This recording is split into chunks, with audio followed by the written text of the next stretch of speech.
सभी प्यारे भक्तों को राम राम। आज भगतमाल में से कथा करेंगे परम भागवत राजा अम्बरीश, रुक्मांगद और राजा हरिश्चंद्र। जिन लोगों ने सतोगुणियों के परम आराध्य श्री हरि को हृदय में धारण कर लिया, उन महात्मा साधुओं के लिए भला कौन सा काम दुष्कर है और ऐसा कौन सा त्याग है जिसे वे नहीं कर सकते। अर्थात वे सब कुछ करने में समर्थ हैं और सब कुछ त्यागने में भी समर्थ हैं। अम्बरीश जी सप्तद्वीपवती संपूर्ण पृथ्वी के स्वामी थे और उनकी संपत्ति कभी समाप्त होने वाली नहीं थी। उनके ऐश्वर्य की संसार में कोई तुलना नहीं थी। कोई दरिद्र मनुष्य भोगों के अभाव में वैरागवान बन जाए यह तो सरल है, किंतु धन दौलत होने पर विलास भोग की पूरी सामग्री प्राप्त रहते वैरागवान होना, विषयों से दूर रहना महापुरुषों के ही वश का है और यह भगवान की कृपा से ही होता है। थोड़ी संपत्ति और साधारण अधिकार तो मनुष्य को मदाअंध बना देता है, किंतु जो भाग्यवान अशरण शरण दिन बिंदु भगवान के चरणों का आश्रय ले लेते हैं, जो उन मायापति श्री हरि की रूप माधुरी का सुधा स्वाद पा लेते हैं, माया की मादकता उन्होंने रूखी लगती है, मोहन की मोहनी जिनके प्राण मोहित कर लेती है, माया का उच्छापन उन्होंने लुभाने में असमर्थ हो जाता है, वे तो जल में कमल की भांति संपत्ति एवं ऐश्वर्य के मध्य भी निर्लिप्त ही रहते हैं। वैश्वत मनु के प्रपोत्र तथा राजस्वी नाभाग के पुत्र अम्बरीश को अपना ऐश्वर्य सौपन के समान असत जान पड़ा था। वे जानते थे कि संपत्ति मिलने से मोह होता है और बुद्धि मारी जाती है। भगवान वासुदेव के भक्तों को पूरा विश्व ही मिट्टी के ढेलों सा लगता है। विश्व में तथा उसके भोगों में नितांत अनासक्त अम्बरीश जी ने अपना सारा जीवन परमात्मा के पावन पाद पदों में ही लगा दिया था। अम्बरीश ने अपने मन को श्री कृष्ण के चरण चिंतन में, वाणी को उनके गुणगान में, हाथों को श्री हरि के मंदिर को झाड़ने बुहारने में, कानों को अच्युत के पवित्र चरित्र सुनने में, नेत्रों को भगवान मूर्ति के दर्शन में, अंगों को भगवत सेवकों के स्पर्श में, नासिका को भगवान के चरणों पर चढ़ी तुलसी की गंध लेने में, जीवा को भगवत प्रसाद का रस लेने में, पैरों को श्री नारायण के पवित्र स्थानों में जाने में और मस्तक को ऋषिकेश के चरणों की वंदना में लगा रखा था। दूसरे संसारी लोगों की भांति वे विषय भोगों में लिप्त नहीं थे। श्री हरि के प्रसाद रूप में ही वे भोगों को स्वीकार करते थे। भगवान के भक्तों को अर्पण करके उनकी प्रसन्नता के लिए भोगों को ग्रहण करते थे। अपने समस्त कर्म यज पुरुष परमात्मा को अर्पण करके सब में वही एक प्रभु आत्म रूप से विराजमान है, ऐसा दृढ़ निश्चय रखकर भगवत भक्त ब्राह्मणों की बतलाई रीति से वे न्यायपूर्वक प्रजा पालन करते थे। निष्काम भाव से यजों का राजा ने अनुष्ठान किया, विधि वस्तुओं का प्रचुर दान किया और अनंत पुण्य धर्म किए। इन सब से वे भगवान को प्रसन्न करना चाहते थे। स्वर्ग सुख तो उनकी दृष्टि में तुच्छ था। अपने हृदय सिंहासन पर वे आनंद कंद गोविंद को नित्य विराजमान देखते थे। उनको भगवत प्रेम की दिव्य माधुरी प्राप्ति थी। ग्रह स्त्री पुत्र स्वजन गज रथ घोड़े रतन वस्त्र आभरण आदि कभी न घटने वाला अक्षय भंडार और स्वर्ग के भोग उनको नीरस और सोपन के समान असत लगते थे। उनका चित्त सदा भगवान में ही लगा रहता था। जैसे राजा वैसी प्रजा। महाराज अम्बरीश के प्रजाजन, राज कर्मचारी सभी लोग भगवान के पवित्र चरित्र सुनने, भगवान के नाम गुण का कीर्तन करने, भगवान के पूजन ध्यान में ही अपना समय लगाते थे।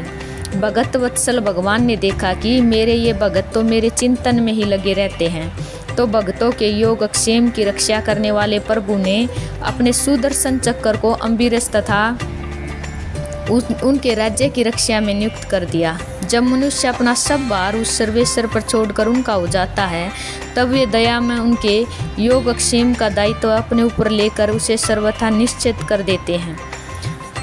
चक्र अम्बरीश के द्वार पर रहकर राज्य की रक्षा करने लगा।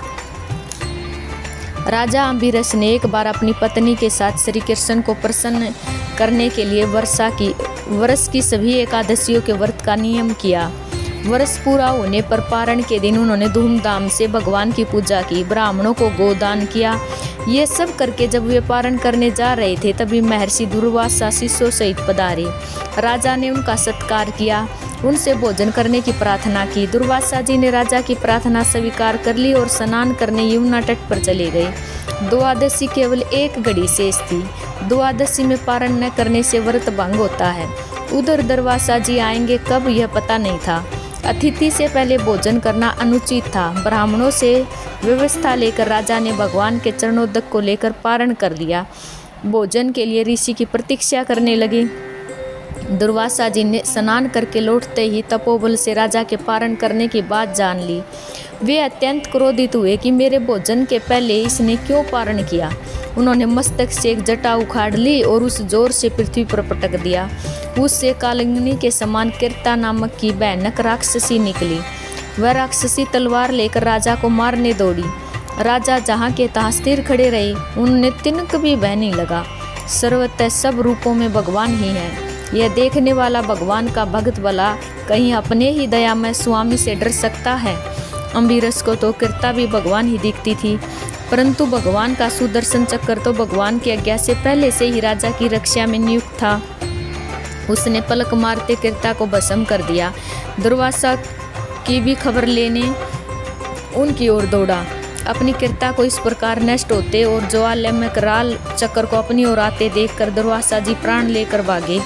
वे दसों दिशाओं में, पर्वत की गुफाओं में, समुद्र में, जहाँ जहाँ छिपने को गए चक्र वहीं उनका पीछा करता गया।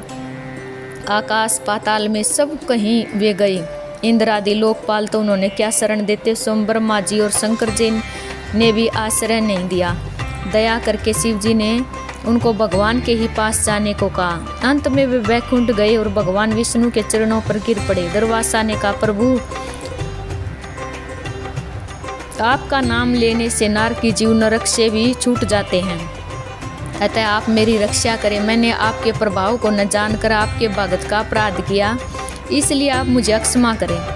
भगवान अपनी छाती पर भृगु की लात तो सह सकते हैं, अपना अपराध तो वे कभी मन में ही नहीं लेते, पर भगत का अपराध वे क्षमा नहीं कर सकते। प्रभु ने कहा, महर्षि मैं स्वतंत्र नहीं हूँ, मैं तो भक्तों के पराधीन हूँ। साधु भक्तों ने मेरे हृदय को जीत लिया। साधु जन मेरे हृदय हैं और मैं उनका हृदय हूँ। मुझे छोड़कर वे और कुछ नहीं जानते और उनको छोड़कर मैं भी कुछ नहीं जानता। साधु भक्तों को छोड़कर और मैं अपने शरीर को भी नहीं चाहता। इन लक्ष्मी जी को जिनकी एकमात्र गति मैं ही हूँ उन्हें भी नहीं चाहता। जो भक्त स्त्री पुत्र घर परिवार धन प्राण इलोक परलोक सब कुछ त्याग कर मेरी शरण आया, भला मैं उसे कैसे छोड़ सकता हूँ। जैसे पतिव्रता स्त्री पति को अपनी सेवा में वश में कर लेती है, वैसे ही समदर्शी भक्त जन मुझ में चित लगाकर मुझे भी अपने वश में कर लेते हैं। नश्वर सर्वगादी की तो चर्चा ही क्या, मेरे भक्त मेरी सेवा के आगे मुक्ति को भी स्वीकार नहीं करते। ऐसे भक्तों के मैं सर्वथा अधीन हूँ। अतएव ऋषिवर आप उन महाभाग नाभाग तनय के पास ही जाएं और वहीं आपको शांति मिलेगी। इधर राजा अम्बरीश बहुत ही चिंतित थे। उन्होंने लगता था कि मेरे ही कारण दुर्वासा जी को मृत्यु भय से ग्रस्त होकर भूखे ही भागना पड़ा। ऐसी अवस्था में मेरे लिए भोजन करना कदापि उचित नहीं। अतः वे केवल जल पीकर ऋषियों के लौटने की पूरी 1 वर्ष तक प्रतीक्षा करते रहे। वर्ष भर के बाद दुर्वासा जी जैसे भागे थे वैसे भयभीत दौड़ते हुए आए और उन्होंने राजा का पैर पकड़ लिया। ब्राह्मण के द्वारा पैर पकड़े जाने से राजा को बड़ा संकोच हुआ और उन्होंने स्तुति करके सुदर्शन को शांत किया। महर्षि दुर्वासा मृत्यु के भय से छूटे। सुदर्शन का अत्युग्र ताप जो उन्होंने जला रहा था शांत हुआ। अब प्रसन्न होकर वे कहने लगे, आज मैंने भगवान के दासों का महत्व देखा। राजन, मैंने तुम्हारा इतना अपराध किया था, पर तुम मेरा कल्याण ही चाहते हो। जिन प्रभु का नाम लेने से जीव समस्त पापों से छूट जाता है, उन तीर्थपाद श्री हरि के भक्तों के लिए कुछ भी कार्य शेष नहीं रह जाता। राजन, तुम बड़े दयालु हो और मेरा अपराध न देखकर तुमने मेरी प्राण रक्षा की। अम्बरीश के मन में ऋषि के वाक्यों में कोई अभिमान नहीं आया। उन्होंने इसको भगवान की कृपा समझा और महर्षि के चरणों में प्रणाम करके बड़े आदर से राजा ने उन्होंने भोजन कराया। उनके भोजन करके चले जाने पर 1 वर्ष पश्चात उन्होंने पवित्र अन्न प्रसाद रूप से लिया। बहुत काल तक परमात्मा में मन लगाकर प्रजा पालन करने के पश्चात अम्बरीश जी ने अपने पुत्र को राज्य सौंप दिया और भगवान वासुदेव में मन लगाकर वन में चले गए। वहाँ भजन तथा तप करते हुए उन्होंने भगवान को प्राप्त किया। राजा रुक्मांगद इक्ष्वाकु वंश में अवध्या नरेश रीत ध्वज के पुत्र महाराज रुक्मांगद हुए। ये महात्मा तथा भगवान नारायण के प्रिय भगत थे। इनकी पत्नी संध्यावली से एक सुशील पितृभक्त पुत्र हुआ। उसका नाम था धर्मागद। महाराज रुक्मांगद की निष्ठा एकादशी व्रत में थी। एकादशी व्रत श्री हरि को अत्यंत प्रिय है, जो दशमी को दोपहर में एक ही समय भोजन करके रात्रि को ब्रह्मचार्य पूर्वक भूमि या तख्त पर सोता है। एकादशी को प्रत्यय व्रत का संकल्प करके निर्जल व्रत करता है और यथासंभव समस्त उपचारों से श्रद्धापूर्वक भगवान का पूजन करता है। रात्रि में जागरण करते हुए भगवान के नाम एवं गुणों का कीर्तन करता है। दूसरे दिन भगवान का पूजन करके ब्राह्मणों को भोजन करा के व्रत का पारण करता है। उस पर सर्वेश्वर विष्णु भगवान शीघ्र प्रसन्न होते हैं। एकादशी व्रत के दिन इंद्रियों को संयत करके दिन रात केवल भगवान के पूजन अर्चन कीर्तन तथा भगवान की कथा सुनने से में ही मन लगाना चाहिए। उस दिन काम क्रोध लोभ आदि का सर्वथा त्याग कर देना चाहिए। असत्य और कटु वाणी भूलकर भी नहीं बोलनी चाहिए और न किसी की निंदा ही करनी चाहिए।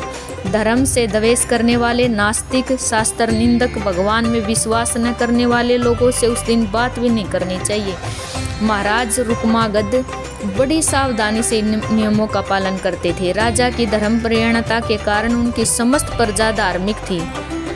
प्रजा के भी सब लोग एकादशी का व्रत पूरी विधि से करते थे। जो नियम पूर्वक विधि सहित एकादशी व्रत करता है उसके घर में यमराज के दूत प्रवेश ही नहीं कर सकते। महाराज रुक्मांगद के राज्य में यमदूतों का प्रवेश नहीं था, परंतु सृष्टि तो जन्म मरण रूप है। यमराज जी ने भी सृष्टिकर्ता से कहा कि अविद्या के राज्य भर में लोग अमर बने रहेंगे तो मृत्यु लोक की मर्यादा नष्ट हो जाएगी। ब्रह्मा जी ने एक परम सुंदर मोहनी स्त्री बनाकर उसे पृथ्वी पर भेजा। उस स्त्री को देखकर राजा मुग्ध हो गई।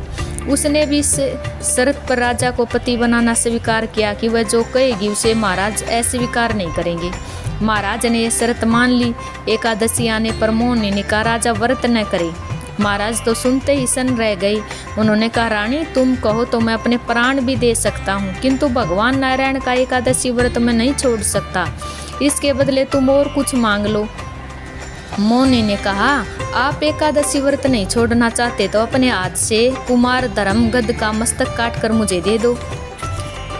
महाराज जैसे अपने एकमात्र पुत्र का मस्तक काटे।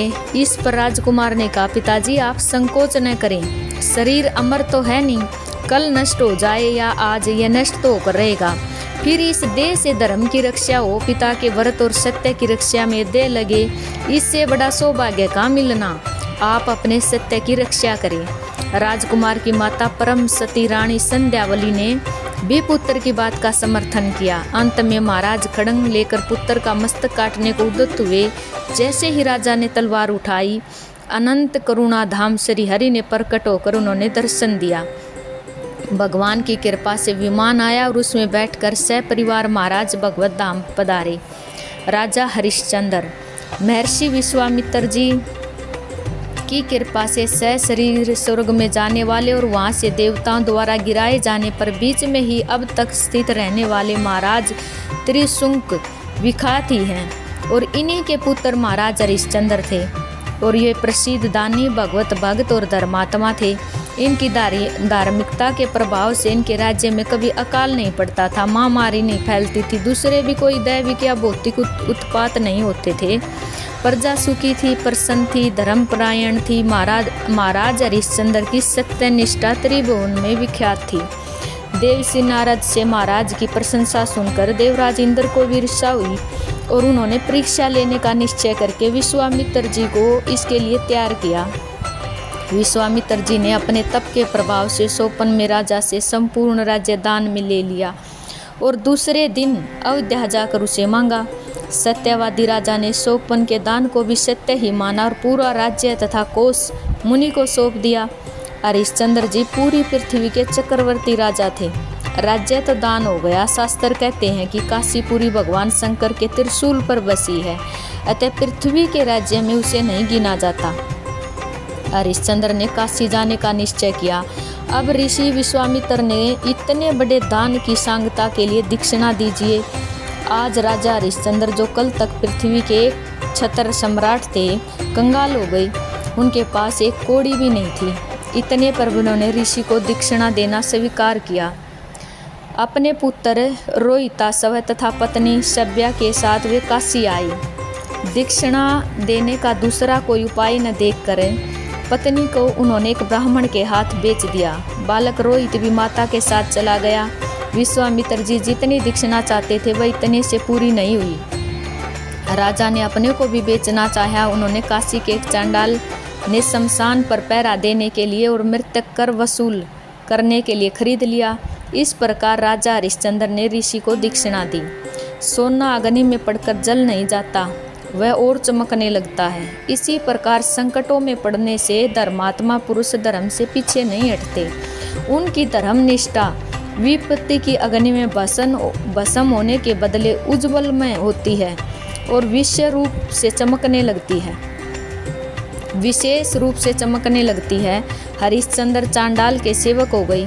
एक चक्रवर्ती सम्राट शमशान में रात्रि के समय पहरा देने के काम पर लगने को विवश हुए, परंतु हरिश्चंद्र का धैर्य अडिग रहा।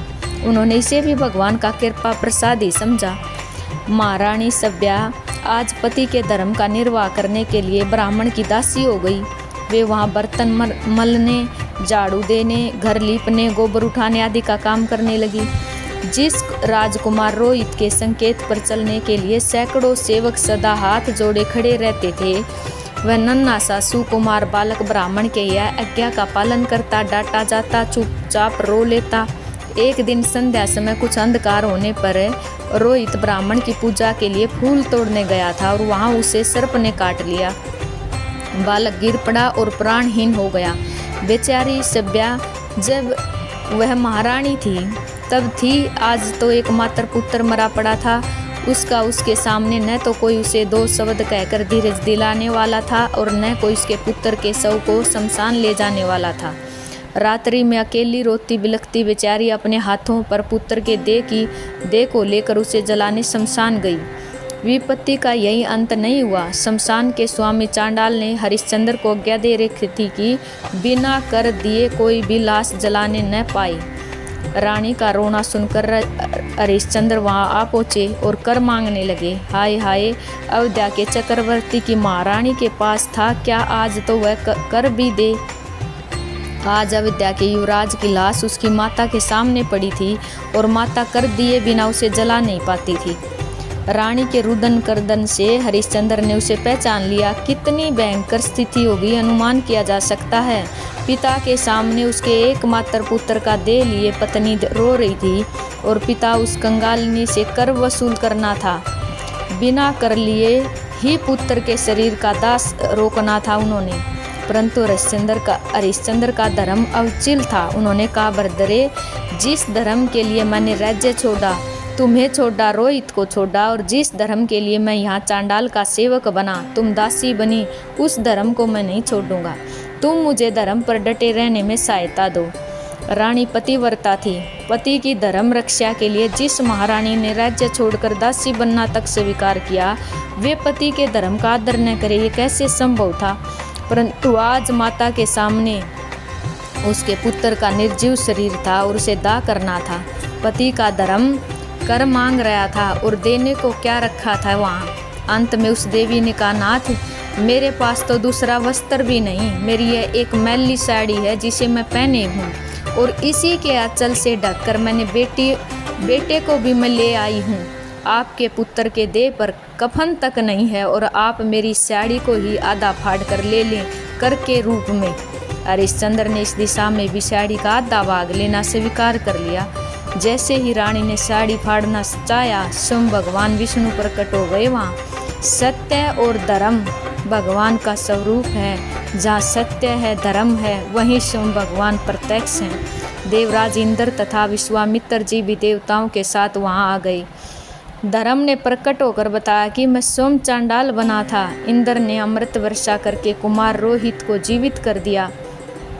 भगवान ने हरिश्चंद्र को भक्ति का वरदान दिया। इंद्र ने उनसे पत्नी के साथ सशरीर स्वर्ग चलने की प्रार्थना की। हरिश्चंद्र ने कहा, मेरी प्रजा मेरे वियोग में इतने दिन दुखी रही, मैं अपने प्रजाजनों को छोड़कर स्वर्ग नहीं जाऊंगा।